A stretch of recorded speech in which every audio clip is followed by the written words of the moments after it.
"Put that rifle down now." The sharp command tore through the quiet afternoon at Arlington National Cemetery. Hundreds of white headstones stood in silent ranks, but one 83-year-old man remained still, polishing an old walnut stock rifle beside his wife's grave. Patrick Snyder, with pale blue eyes, showed no trace of fear.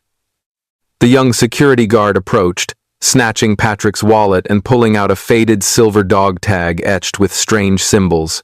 He laughed mockingly, unaware he'd just touched a military secret buried for half a century. A crowd of visitors began to gather, watching, and then a single phone call from this cemetery was about to shake the Pentagon to its core. What was etched on that dog tag that made a general abandon a meeting and rush to Arlington? Late afternoon at Arlington cast a soft golden hue, rows of white headstones stretching like a silent army to the horizon. The air was usually quiet, filled only with the whisper of wind through grass and the slow footsteps of visitors. But that afternoon, something unusual disrupted the serene scene. On a stone bench near the graves of soldiers' wives, Patrick Snyder sat motionless. At 83, his back was stooped, but his hands were steady, slowly polishing the walnut stock rifle across his lap. He worked with the familiarity of ritual, as if each wipe wasn't to shine the metal but to summon a faded memory. Before him, a headstone bore his late wife's name, the woman who'd sent him off and waited silently for his return over half a century. The presence of a rifle in this sacred place quickly drew eyes. A group of tourists paused on the path. A few veterans in jackets with unit patches frowned slightly. But it was two security guards in dark blue uniforms who broke the calm. The younger one, chest puffed out as if claiming the space, strode forward. The older one kept a cautious distance. The shout rang out, sharp and cold, slicing through the afternoon. Patrick didn't flinch. He ran his cloth to the rifle's stock and paused, his thin fingers tracing the wood's grain like a silent prayer. Only when the young guard's shadow loomed over him did he look up. His pale blue eyes met the guard's, bright with a cold, unyielding clarity. The scene grew taut as a bowstring. Onlookers formed a loose semicircle at a distance. They couldn't hear every word, but they felt the tension rising like a storm brewing beneath the earth. The young guard, fueled by hot blood, snatched Patrick's worn leather wallet. The crowd gasped at the act. He rifled through it, eyes hunting for wrongdoing, and pulled out a small silver object, a dog tag, worn by time, etched with strange symbols, unlike any military ID they'd seen. The crowd murmured. The young man smirked, holding it up like a worthless trophy. To him, it was just a battered piece of metal. To Patrick, it was the remnant of a world none of them could grasp. Patrick needed no words. He reached out, gripping the wrist holding the dog tag. Not forcefully, but the weight in his wrinkled hand froze the young man. The grip, simple and silent, carried a wordless message. No one touches this. The air around them stilled. Some onlookers breathed heavily, others raised phones to record. Amid the white headstones, the standoff between a stooped old man and a young guard became the focal point. The older guard stepped back, his eyes flickering between duty and instinctual caution. He saw something was wrong, but the situation had gone too far. Patrick slowly released his grip, as if restraining a tidal wave within. The dog tag was placed back in the wallet, its silver glint vanishing into the worn leather. But in that brief moment, a flash of memory sparked in Patrick's mind, the scent of grass replaced by damp jungle, the soft breeze turning to the hum of insects and distant gunfire. Young faces, eyes wide with fear and loyalty, appeared like ghosts, and among them, one who never returned. The images faded fast, leaving the old man still amid the growing noise of the cemetery. The young guard yanked his wrist back, face red with anger and confusion. He pulled out handcuffs, metal gleaming in the afternoon Sunday. The crowd stepped back, some covering their mouths, others dialing phones. Patrick said nothing, offered no resistance. He stared at the endless headstones, as if bracing for one more humiliation in a long life of them. But beyond the crowd, a young woman, Sarah, had already pulled out her phone, not to call the police or cemetery management. She scrolled her contacts, stopping at a name she never thought she'd dial. Someone who'd told her, "If you see a veteran mistreated, call, day or night." As the phone rang on the other end, Sarah glanced nervously at the old man, still silent, the rifle beside him, the silver dog tag back in his wallet. Dear audience, pause a moment to subscribe to the channel before diving into the main story, but only if you truly connect with what I'm sharing here. Drop a comment below to let me know where you're watching from and what time it is. It's fascinating to see people from all over joining us. Sarah stood behind a row of trees, phone pressed to her ear. Her voice trembled as she spoke a few short words, but the tone on the other end shifted instantly. From bureaucratic indifference to a sharp, icy urgency. What she said about an old man named Patrick Snyder, a rifle etched with strange words, a silver dog tag made a room hundreds of miles away hold its breath. Meanwhile, at Arlington, the scene escalated. The young guard still brandished the handcuffs, breathing heavily. He didn't realize he was surrounded by the eyes of dozens of witnesses. Elderly veterans with canes stood silent, but their silence was like an invisible wall pressing down. No one stepped forward, but every gaze was a weapon aimed at the young guard. Patrick remained still. He didn't resist, didn't grimace, didn't plead. His silence was an accusation heavier than any shout. His pale blue eyes drifted to a distant headstone where a comrade's name was etched with a date of death. And from that distance, like a stray breeze, memories flooded back fiercely. For a moment, the rotors hadn't yet sounded, but gunfire roared.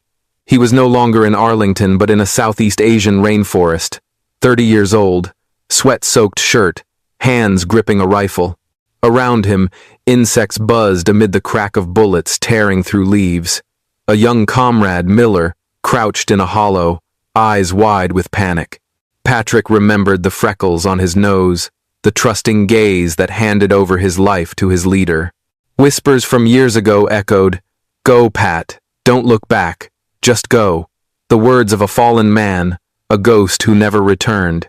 Patrick had gone, and lived, but he'd never forgotten, never forgiven himself. A flash of light, and the past shattered.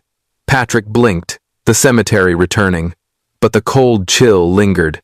The dog tag in his wallet seemed to burn, reminding him something was unfinished, and today it had been pulled into the light. The older guard stepped forward, trying to stop his partner. He looked at Patrick, the rifle beside the bench, then the crowd. His eyes betrayed hesitation. He knew the young man was going too far, but words stuck in his throat. No one wanted to oppose a colleague in front of strangers. That silence tightened the noose, pushing the situation to the breaking point. Sarah kept talking into her phone, words rushed. The other end had shifted to commands. A deep male voice, hard as steel, mixed with hurried footsteps. "Repeat the name, Patrick Snyder." The inscription on the rifle, "Ivory Serpent." "And the dog tag?" She answered, almost whispering, afraid of being overheard. A heavy pause followed. Then the voice surged, low and growling. "Stay on the line. Don't take your eyes off him. Leave him be. We're coming." Sarah swallowed hard. She looked at the old man. Patrick sat quietly, sunlight glinting on his silver hair. The crowd grew thicker, some recording, others standing breathless. To her, this was no longer a routine dispute. It felt like a door to the past being forced open in a sacred place. The afternoon breeze strengthened, small flags fluttering wildly. Patrick took a slight breath, the scent of fresh-cut grass mingling with distant incense. In his mind, memories and reality intertwined, young soldiers' faces blending with the staring crowd. Their eyes were the same, full of expectation, full of demands. They wanted him to remember, to hold, to carry what only a few ever knew. The young guard tightened his grip on the cuffs, determined to subdue the old man to prove his authority. Patrick stayed still, like a statue amid the white headstones. But somewhere far off, a low rumble began to stir, not yet loud enough for ordinary ears, but enough to send birds scattering in panic. Sarah kept the phone to her ear, the man's voice hardening. "Stay put. When the sky shakes, you'll know." She bit her lip, palms sweating. She stared at Patrick, a man she didn't know, now the epicenter of a national tremor. At Arlington, the sky remained blue, the white headstones neatly aligned. But in the silent air, something waited for a jolt, and Patrick Snyder, the quiet man on the stone bench, seemed to know it better than anyone. All right, dear audience, if you're enjoying this story, comment 1 or "I'm still here" to keep listening. In the heart of Washington, the Pentagon's concrete walls echoed with steady footsteps, rustling papers, and the rhythm of endless meetings. But that afternoon, in a windowless conference room, the familiar cadence was torn apart by an urgent call. Colonel Madsen sat in the back, eyes glazing over a logistics chart on the screen. The report was routine: pallet counts, transport routes, response capabilities, a repetition that wearied the old soldier. Then his phone buzzed faintly, displaying a brief message. "Civilian report. Priority Alpha." He glanced, ready to dismiss it, but when his eyes caught the last 2 words in the summary, his blood ran cold. Ivory Serpent. The colonel shot up, his chair scraping harshly. The room turned to him. The presenter faltered mid-sentence. Madsen offered no explanation, bolting from the room, phone pressed to his ear. On the line, a trembling female voice spoke amid wind and crowd murmurs. An old man, Patrick Snyder, a rifle with an inscription, a silver dog tag, strange symbols. Madsen didn't need more. He'd heard that name in hushed talks among senior officers, fragments of a story never entered into official records. Ivory Serpent wasn't a project, it was a ghost, and that ghost had just appeared at Arlington.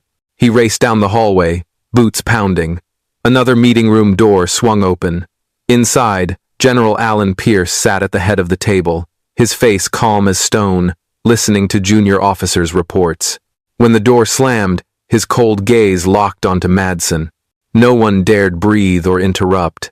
The colonel stood tall, voice tight but clear. "Sir, we have a problem. From a civilian, at Arlington, an old man named Patrick Snyder. They just reported Ivory Serpent, and a dog tag." The room fell deathly silent. Younger officers hadn't heard the term, but they felt its weight, like a cold gust raising goosebumps. General Pierce didn't rise immediately.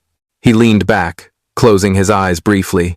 To him, those words weren't legend, they were a real scar. A chair pushed back. The general stood slowly, his tall frame casting a long shadow across the table. When he opened his eyes, the calm was gone, replaced by a fierce gaze that cut the air like a blade. "Clear the room," he growled softly. The officers scrambled, gathering papers, exiting in a flustered rush, leaving only Pierce and Madsen. Pierce snatched the phone from Madsen. On the other end, Sarah Jenkins breathed heavily, trying to keep her voice steady. He listened to every word, then asked one simple question. "The symbols on the dog tag, what are they?" When Sarah repeated them, he clenched his jaw, eyes flashing with horror and respect. He handed the phone back to Madsen, his voice urgent with commands. "Get me real-time satellite imagery of Arlington. Activate QRF, 2 helicopters, 5 minutes ago.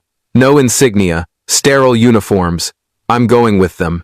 An aide peeked in, face pale. "Sir, QRF for a civilian incident. Is that man is not a civilian incident," Pierce cut in, his voice low and terrifying. "He's the foundation this entire command was built on." Madsen froze. He knew Pierce never exaggerated. If he called an old man in a cemetery a foundation, the past was returning, fiercer than any classified report. Meanwhile, at Arlington, the afternoon breeze grew stronger. The young guard gripped the cuffs tighter, determined to subdue the frail old man to assert control. Patrick sat still, like a statue among the white headstones. But far off, a low rumble stirred, not yet audible to most, but enough to scatter birds in panic. Sarah held the phone to her ear, the man's voice firm. "Stay put. When the sky shakes, you'll know." She bit her lip, palms sweaty. She stared at Patrick, a man she didn't know, now the epicenter of a national quake. Arlington's twilight sky was usually calm, sunlight stretching over neat rows of white headstones. But that day, the air thickened, heavy with the promise of a storm. Patrick sat still, his thin hands clasped on his lap. The young guard advanced, cuffs in hand, driven by the belief that quick action would win. The crowd of visitors had formed a circle, faces mixed with confusion and fear. Some raised phones, recording the absurd scene, an 83-year-old man being confronted in a national cemetery. Sarah stood behind the trees, phone to her ear, eyes fixed on the sky as if waiting for an invisible sign. And then it came. At first, a dull thrum from afar, like a drumbeat under the earth. No one noticed.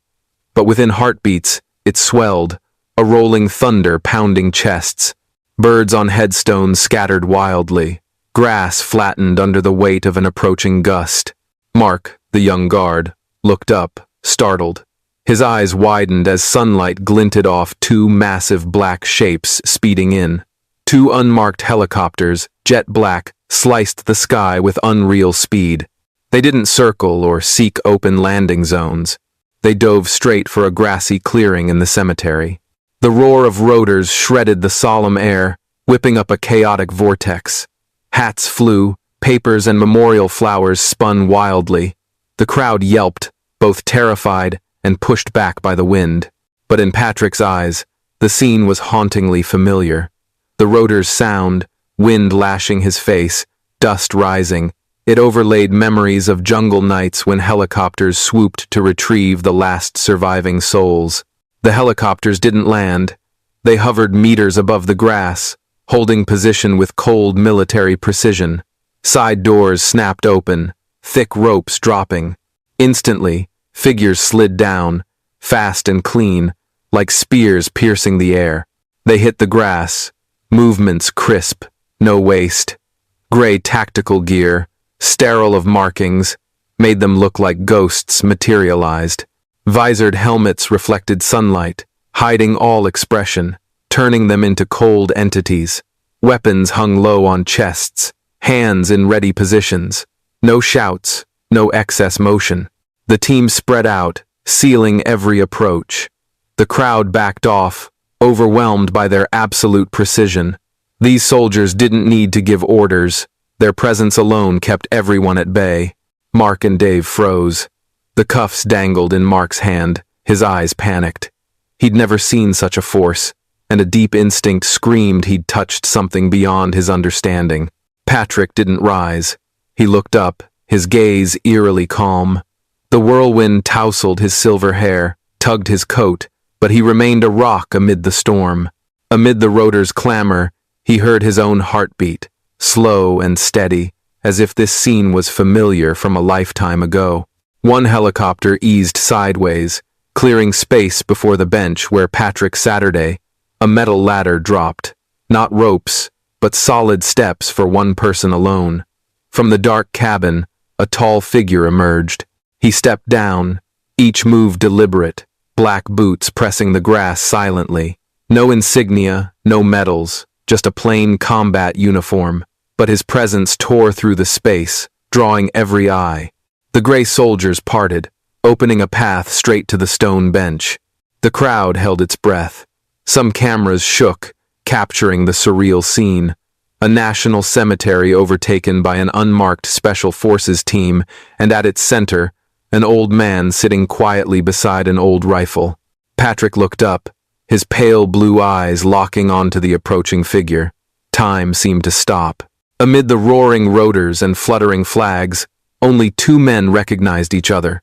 One carrying buried memories, the other trembling in a present shaken by a past's name. The man stopped a few steps from Patrick. And in that moment, Arlington witnessed the unthinkable. A two-star Army general froze, eyes fixed on the faded inscription on the rifle, lips moving as if seeing a true ghost. The rotor wind whipped fiercely, scattering flowers and papers in white swirls. The crowd parted into a silent circle, witnessing a sacred ritual no one dared interrupt. At the center, Patrick sat on the stone bench, silver hair disheveled, pale blue eyes quietly tracking the approaching figure. General Alan Pierce crossed the grass, each step heavy with memory. He ignored the crowd, the shaking cameras. His eyes locked on the rifle beside Patrick, where faint words were carved into the steel. Ivory Serpent, we who are not. He knelt, his calloused hands brushing the letters. For a moment, the hardened warrior's stern face vanished, replaced by awe, almost reverence. Then he stood, back straight as steel, hand rising to his brow. A crisp salute, sharp and cold, cut through the trembling air. Silence enveloped the cemetery. No one dared breathe. They didn't see a general saluting an old man. They saw a generation bowing to a ghost of history. Patrick gave a slight nod, slow, like a weary king acknowledging a subject's loyalty. His eyes flickered with recognition, then settled like a still lake. Pierce lowered his hand but didn't turn away. He faced the crowd, his voice booming over the engine roar. It wasn't a press conference or political speech, it was a heroic eulogy. He didn't speak of himself or the modern military. He spoke of the man on the stone bench, seen by all as just an old man in a cemetery. This man, he pointed to Patrick, is one of the silent pillars this nation stands upon. The crowd didn't fully understand, but they felt the weight of each word. Pierce continued, his voice lower, sharper. He spoke of a nameless unit, unrecorded, non-existent in official files. They operated in the Cold War's darkest corners, on missions so perilous that failure meant the government would disavow them. He said, Delta Force, the elite of today, was merely an evolution of a seed called Ivory Serpent. 6 soldiers, 6 rifles etched with a shared oath. We who are not. No identity, no rewards, no homecoming. They were whispers in the wind, shadows on maps, names never carved on headstones. His eyes turned to the rifle. And this relic, he declared, is worth more than half the artifacts in the Smithsonian. It's not just a rifle, it's a witness to souls that don't exist. One of 6 treasures of history this nation forgot. The crowd stood silent. They no longer saw a frail old man. They saw history standing before them, flesh and blood. Some shed tears, others gripped their companions' sleeves. Mark, the young guard, trembled. The cuffs in his hand felt like lead. Before him, his arrogant words were stripped bare, meaningless. He'd tried to subdue a living symbol the military itself bowed to. Dave, the older guard, looked down, hands shaking. Pierce turned his gaze to them. No shouting, no threats. His look alone dropped the temperature 20 degrees. His voice, low and precise, cut like a blade on ice. The 2 guards had mistaken age for weakness, silence for submission. They wore uniforms without understanding what service meant. Those words, cold and brutal, pierced Mark's heart. He stepped back, eyes blurring with shame. The crowd didn't cheer or clap. They stood silent, letting the words echo like a verdict. Pierce turned back, his gaze softening as it met Patrick's. But Patrick didn't let him speak. He raised a hand, a small gesture that stopped the 2-star general instantly. Patrick stood, his legs slow but steady. He stepped forward, stopping before Mark. The young man paled, sweat rolling down his temple, unable to look up. Patrick gazed at him, his eyes no longer thunder but a calm, powerful kindness. He was just doing his job, he said softly, voice hoarse. Maybe too harsh, but we were all young once. In that moment, the cemetery held a strange contrast. The general's cold rebuke followed by the gentle forgiveness of a man who'd once held a platoon's lives in his hands. Both existed, and their balance made everyone shiver. Patrick turned back to the rifle and dog tag, his shoulders trembling slightly as if a sudden memory surged. He saw faces from jungle nights, comrades' eyes that never returned. One of them was still out there, nameless, unmarked, untraced. Dear audience, are you still with me? Take a moment to relax, maybe grab a glass of water, and keep listening to this gripping tale. Comment 1 if you find this story compelling. Don't forget to subscribe. The rotor wind calmed as the helicopters held position, their roar softening but still thrumming like war drums. The Arlington crowd stood frozen, eyes fixed on the two men at the center, a two-star general standing tall in authority, and an 3-year-old man, frail, whispering something as if from a memory's abyss. Pierce listened, his face flickering. One still hasn't returned. The words cut like a knife into an unhealed wound. His eyes wavered briefly, then hardened with disciplined steel. The crowd didn't hear clearly, but they sensed something far larger hanging in the air. Silence thickened like a curtain. Then it was broken by the clank of metal. Mark, still trembling, hadn't dropped the cuffs. Pride urged him, and he lowered himself, as if to grab Patrick. The gray soldiers shifted. Steel glinted in their visors. A single signal, and they'd subdue him in a heartbeat. But Pierce raised a hand, stopping them. He wanted Patrick to decide. Patrick turned, his gaze shadowing the young man. Not anger, not resentment, just a deep silence that unsettled. He took a step, his shoes brushing the grass, his breath steady. The crowd parted, making way for an invisible ritual. Mark looked down, shoulders shaking. He was no longer the brash guard from minutes ago. He was a boy who'd never tasted war, never grasped sacrifice. Before him stood a man who'd carried burdens he couldn't imagine. Patrick stopped, silent for a long moment. Then he spoke, hoarse but clear. He was just doing his job, young, eager. We've all been there. The words fell softly but hit like stone. They doused anger, stilled the gray soldiers trembling, and forced Mark to draw a deep breath. In that moment, gentle forgiveness was crueler than any verdict. It made him face his own smallness. Pierce watched, his gaze softening. He knew the difference. One side was official power, the other was dignity forged in war's fires. Power could command, but dignity could forgive. Patrick returned to the bench. He sat, hand resting lightly on the rifle. His fingers touched the faded inscription, then paused on the wallet holding the silver dog tag. A memory surged, vivid enough to nearly drown him. No longer Arlington, no white headstones or crowd, just a rickety wooden shack, sweltering, damp, deep in a nameless valley, the stench of gunpowder, a flickering oil lamp casting shadows. Before him stood a man with a weathered face, eagle eyes scarred by 3 wars, known only as the Handler. In his hands was the rifle, the one Patrick still held, and a pristine silver dog tag. It's yours now, Pat. The Handler's voice rasped like gravel on steel. 6 rifles, never listed. 6 dog tags, each with a symbol.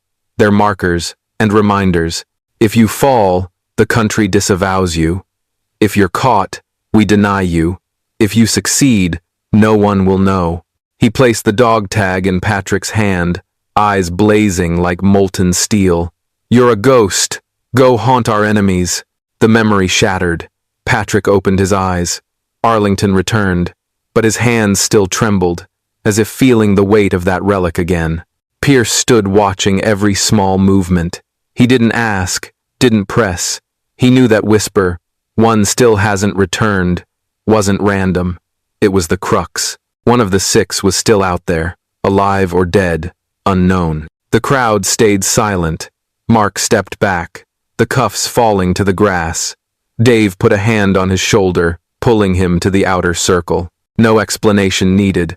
All knew they'd faced something beyond their authority. Patrick leaned back, breathing slowly. In his pale blue eyes, weariness and kindness blended, like a fire that burned a lifetime now reduced to embers. But beneath those ashes, everyone sensed something unfinished. In the days after Arlington, news spread like fire. Videos from visitors' phones, clips of black helicopters descending on the National Cemetery, went viral. Each frame showed the silver-haired old man sitting still, the rifle's inscription, a general saluting a nameless elder. The press clamored, but the Pentagon stayed silent. No statements, no explanations. Only one action was immediate. The private security firm at Arlington faced an investigation, their contract scrutinized line by line. General Pierce personally ordered a veteran interaction training program, forcing the system to relearn how to see the elderly who carried war's memories. Dave was quietly reassigned, vanishing from the Capitol. Mark, the young guard with the cuffs, was fired without fanfare. Patrick cared little for the aftershocks. After the storm, he returned to his simple routine, mornings at the cemetery by his wife's grave, afternoons walking slowly through a park, evenings with black coffee at a small diner. People recognized him more. Strangers shook his hand. Old veterans nodded silently from afar. But to Patrick, it was just noise from a world that never knew he existed. He remained quiet, a ghost as always. Then one noon, at a corner diner where the smell of apple pie mixed with the jingle of a glass door, Patrick sat by the window, sipping coffee. He folded his newspaper, eyes calm. The door opened, and a familiar figure stepped in. Mark. No uniform, no name tag. Just a young man in a faded t-shirt and crumpled jeans, face haggard from sleepless nights. He froze seeing Patrick, as if ready to turn back. But he took a deep breath, walked to the counter, then to Patrick's table. He stood there long, hands fumbling, then pulled a crumpled $20 bill from his pocket. He placed it on the table. His voice was hoarse, almost a whisper. "For your coffee and pie, sir. And, I'm sorry, I was an idiot." Patrick looked at the bill, then at the young man's tense face. He pushed the money back, shaking his head slowly. "Keep it, son," he said softly, his pale blue eyes kind. Then he gestured to the chair across. "Sit. Tell me about you." Mark hesitated. But he, Saturday, no longer the enforcer, no trace of arrogance, just a young man trying to right a wrong. Between them, a small conversation began, slow but real, like a wound stitched with fine, strong thread. Patrick listened more than he spoke. He heard Mark talk of his father, a veteran broken after returning, of the shame and anger he'd carried since childhood. Patrick didn't judge, just nodded, as if every young generation's rage was something he'd seen, lived, and forgiven before they spoke. As they left the diner, a quiet understanding formed. No handshake, no promises, just a shared glance, as if saying, "It'll be okay." But Arlington wasn't closed. Weeks later, Patrick sat before his wife's grave, morning sun on the white headstone. He thought of days past, the diner meeting, the weariness like a shadow. Then came the sound of firm footsteps behind. General Pierce. No uniform, just a simple suit, his face etched with sleepless nights. He sat beside Patrick, silent at first. In his hand, a thick, sealed envelope. He placed it on the bench between them. "We decoded the dog tag's symbols," he said, voice low. "They point to a location, a contact point never tapped. And if it's true, one of the 6 is still out there." Patrick didn't look at the envelope. He exhaled, long and heavy, eyes on the headstone. He'd lived a lifetime with this burden, and now, when he thought it was over, the old shadow returned. Pierce didn't push. He sat, waiting. Finally, Patrick turned, a faint, weary smile on his lips, but resolute. "Maybe it's not time to rest yet." The morning breeze blew, an American flag fluttering atop its pole, and amid Arlington's thousands of white headstones, an old ghost answered the past's call. The white headstones of Arlington stood silent, as if untouched by that day's storm. Life resumed, but a crack had opened. In a noisy, rushed world, some quietly carried unwritten history. Patrick Snyder, an 83-year-old man, showed all that strength wasn't in muscle or gunfire, but in dignity forged only by time and sacrifice. The story doesn't end there. Patrick's whisper, "One still hasn't returned," hangs like a ghost. A clue, a faded silver dog tag, and an unexcavated truth. If another ghost is out there, Ivory Serpent's history never truly closed. For each of us, The lesson isn't just admiration for those who sacrificed. It's a reminder that courage isn't loud, sacrifice needs no record, and sometimes, forgiveness is stronger than any battle. If Patrick's story touches your heart, leave a comment, share it with those who honor veterans, and subscribe to Veteran Valor. Because the story isn't over and you'll want to be here when Ivory Serpent's next chapter is revealed. The ghost hasn't returned. Is it still alive, or just a deadly secret waiting to be unearthed?